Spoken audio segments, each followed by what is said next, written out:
flavoring sauerkraut.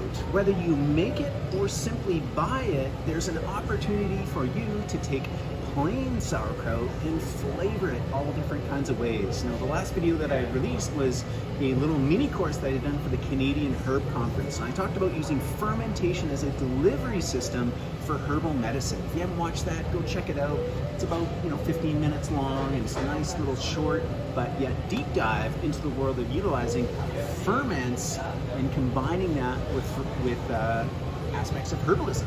Now, whether you add in medicinal herbs or culinary herbs is your choice, but this idea, this concept, this opportunity that you have available to you is taking the sauerkraut that you make or buy and then experimenting with different flavors. Now, we just packed up our plain and simple sauerkraut. This is something that we usually always try to have in stock because it is just so beloved and popular.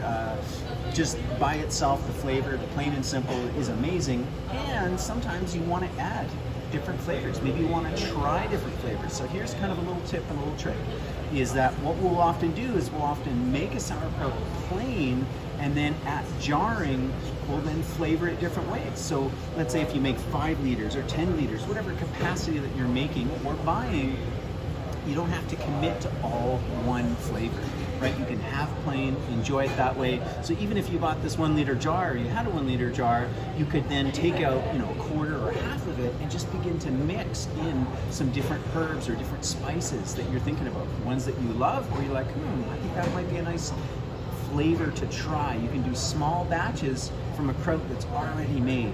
Put it into a smaller jar, and then you let it sit for a couple of days. Let that flavor infuse. Even in the fridge, even once it's done fermentation, that flavor will infuse and come out.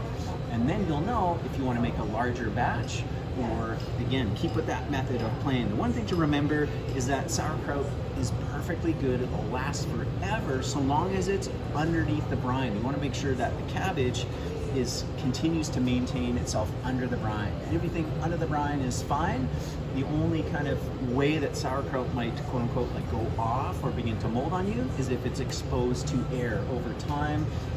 Being outside of that brine, it can have a shelf life on it. Otherwise, inside the brine, underneath, it'll last in your fridge forever. So if you're going to kind of separate out a jar and do different flavor combinations, then make sure that each jar has enough brine. If you need a little extra brine, you just add a little bit of salt to water in a 2% ratio. So after much you're using, 2% salt, pour it over. It doesn't matter that it hasn't been part of that original fermentation. There's enough bacteria, enough acidity to this brine that it just assimilates in. So give it a try. Let me know. Have you used this method? Have you made plain sauerkraut or bought plain sauerkraut and flavored it yourself? And let me know what you're thinking of trying. Are there any kind of unique or different ideas, combinations, flavors that you want to add? Maybe the one, I'll share one of mine that didn't turn out so well, and unfortunately I didn't take my own advice. I did too large of a batch, and I didn't enjoy it. So I did about 5 liters, which still for me was an experimental size. I thought about this idea of the traditional Chinese medicine sauerkraut, where I put in all these different tonic herbs like reishi and ginseng and goji and schizandra, and it sounded great, but it tasted horrible. So I wish I'd done that in just a small jar just to test it. So have fun, play with it, and use sauerkraut, plain and simple, as your experimentation base.